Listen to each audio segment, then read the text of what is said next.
Hi friends, welcome to my channel. இன்றைக்கான evening recipe என்னென்னு பார்த்துடலாங்களா? வாங்க வீடியோக்குள்ளே போகலாம். இன்றைக்கி நம்ம என்ன செய்கிறோம் அப்படின்னு பார்த்திங்கன்னா, பச்சை பட்டாணி சுண்டல் தான் செய்கிறோம். ஹோட்டல் கடைகளில் எப்படி செய்வாங்களோ அதே சுவையில் அதே டேஸ்ட்லேயே நம்ம வீட்லேயே செய்யலாம். ரொம்ப ஈஸி, ரொம்ப சிம்பிள். வாங்க இப்போ எப்படி செய்யலான்னு பார்க்கலாம். நான் அதுக்கு ஒரு முழு பச்சை பட்டாணி எடுத்துருக்கிறேன். தோல் உள்ள பச்சை பட்டாணி எடுத்து அதை தோல் உரித்து எடுத்து வச்சுருக்கேன். இதை குக்கரில் போட்டுக்கலாம். நைட்டே உரித்து எடுத்துக்கிட்டேன். இதை குக்கரில் போட்டாச்சு. இதை ஊற வைக்கணும் அப்படின்ற அவசியம் கிடையாது. காஞ்ச பட்டாணியாக இருந்தால் தான் நம்ம நைட்டு ஃபுல்லாக ஊற வச்சுருந்து நம்ம செய்யணும். இது பச்சை பட்டாணின்றதுனால நம்ம ஊற வைக்க வேண்டியதில்லை. இப்போ இதை வாஷ் பண்ணி எடுத்துகிட்டு வந்துடலாம்.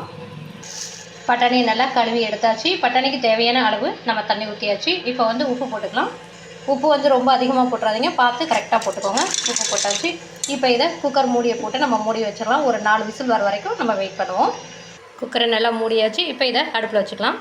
இது நல்லா வேகட்டும். ஒரு 4 விசில் வர வரைக்கும் வெயிட் பண்ணுவோம். அதுக்குள்ளே இதுக்கு தேவையான மசாலாவெல்லாம் நம்ம ரெடி பண்ணி வச்சிடலாம். இப்போது மசாலாவுக்கு தேவையான பொருட்கள்லாம் நம்ம எடுத்து வச்சுருக்கோம். வெங்காயம், தக்காளி தோல் உரித்து எடுத்து வச்சுருக்கேன். பச்சை மிளகாய் 2, அடுத்தது கொத்தமல்லி, புதினா, கேரட், அடுத்தது பார்த்திங்கன்னா மிளகாத்தூள், மல்லித்தூள் கலந்தது, இது மஞ்சத்தூள், சீரகத்தூள் கொஞ்சம், மிளகுத்தூள் கொஞ்சம். இதுதான் நமக்கு தேவையான பொருட்கள். இப்போ எப்படி செய்யலான்னு பார்க்கலாம். குக்கர் விசில் வந்துட்டுருக்கு. ஒரு 3 விசில் வந்துருச்சு. இன்னொரு விசில் வந்ததையும் நம்ம இறக்கிடுவோம்.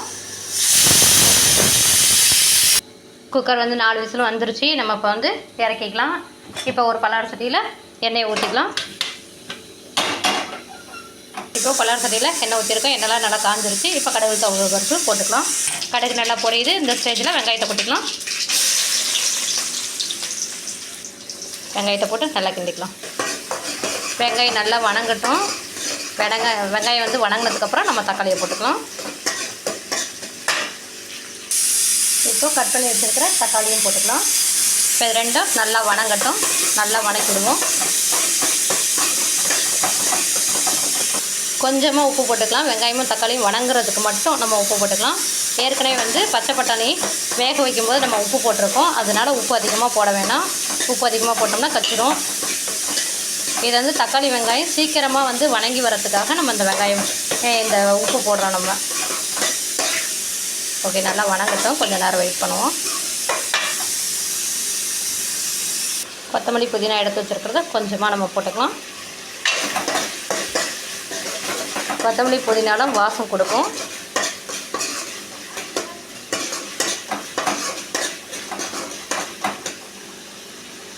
நல்லா வணங்கட்டும்.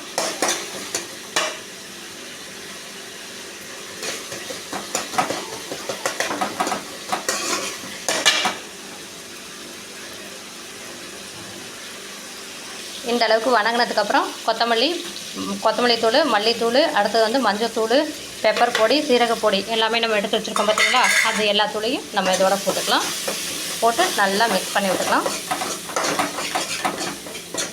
மிக்ஸ் பண்ணிவிட்டு தேவையான அளவு தண்ணி ஊற்றிக்கலாம். அது கொஞ்சம் நேரம் இருக்கட்டும். தண்ணி கொஞ்சம் ஊற்றிக்கலாம். மசாலாவுக்கு தேவையான அளவு நம்ம தண்ணி ஊற்றிக்கலாம். இப்போ கொஞ்சம் நேரம் ஆகட்டும்.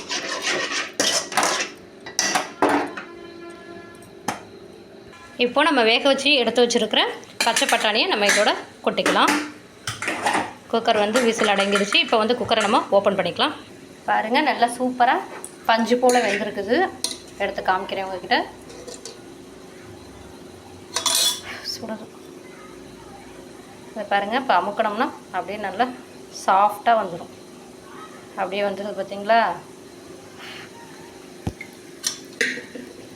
அவ்வளோதான். இப்போ இதை நம்ம அதோட கொட்டிக்கலாம். இந்த மசாலாவோட பச்சை பட்டாணியை நம்ம இப்போ கொட்டிக்கலாம். அவ்வளோதான், கொட்டியாச்சு. இதை நல்லா கிண்டி விட்டுக்கலாம். இப்போ கொஞ்ச நேரம் அப்படியே வேகட்டும். அந்த மசாலா எல்லாமே பட்டாணிக்குள்ளே சொதற மாதிரி நம்ம பார்த்துக்கலாம்.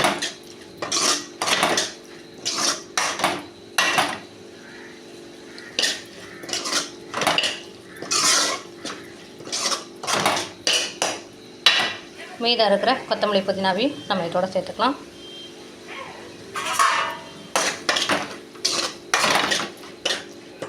கொஞ்ச நேரம் அப்படியே சுண்டி வரட்டும்.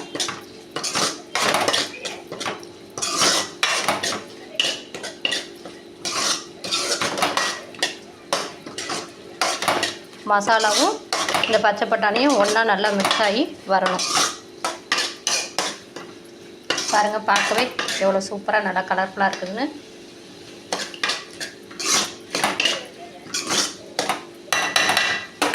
இது ஈவினிங் ஸ்நாக்ஸாக நம்ம டீ காஃபி குடிக்கும்போது இதை அப்படியே தொட்டுக்கிட்டு நம்ம ஸ்நாக்ஸாக சாப்பிட்டுக்கலாம். இதே மாதிரி உங்கள் வீட்டில் நீங்கள் செஞ்சு சாப்பிட்டு பாருங்கள். எப்படி இருக்குன்னு என்னுடைய கமெண்ட் பாக்ஸில் கமெண்ட் பண்ணுங்கள். மேலும் என்ன வீடியோ போடலாம் அப்படின்றதையும் கமெண்ட் பாக்ஸில் கமெண்ட் பண்ணுங்கள். ஓகே, இப்போ இது ரெடி ஆகட்டும். ஓகே, நமக்கு நல்லா ரெடி ஆகிடுச்சு. இப்போ இதை அப்படியே ஒரு பிளேட்டுக்கு நம்ம மாற்றிடலாம். எவ்வளோ சூப்பராக ரெடி ஆகிடுச்சு பாருங்கள். இது கூட மேலே அப்படியே நம்ம கேரட் துருவலை போட்டுக்கலாம். இது மேலேயே அப்படியே வெங்காயத்தையும் போட்டுக்கலாம். பரவாயில்ல.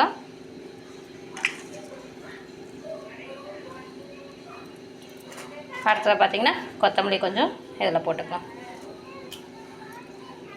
அவ்வளோதான் இன்றைக்கான ஈவினிங் ஸ்நாக்ஸ். உங்களுக்கு இந்த ரெசிபி பிடிச்சிருந்துன்னா என்னுடைய வீடியோவுக்கு ஒரு லைக் பண்ணுங்கள், சப்ஸ்கிரைப் பண்ணுங்கள், மற்றவங்களுக்கும் ஷேர் பண்ணுங்கள். அப்போ தான் நான் போடுற ஒவ்வொரு வீடியோவும் உங்களுக்கு நோட்டிஃபிகேஷனாக வரும். Okay, thank you. நான் மீண்டும் நாளைக்கு ஒரு வீடியோவில் சந்திக்கிறேன். ஓகே, பாய்.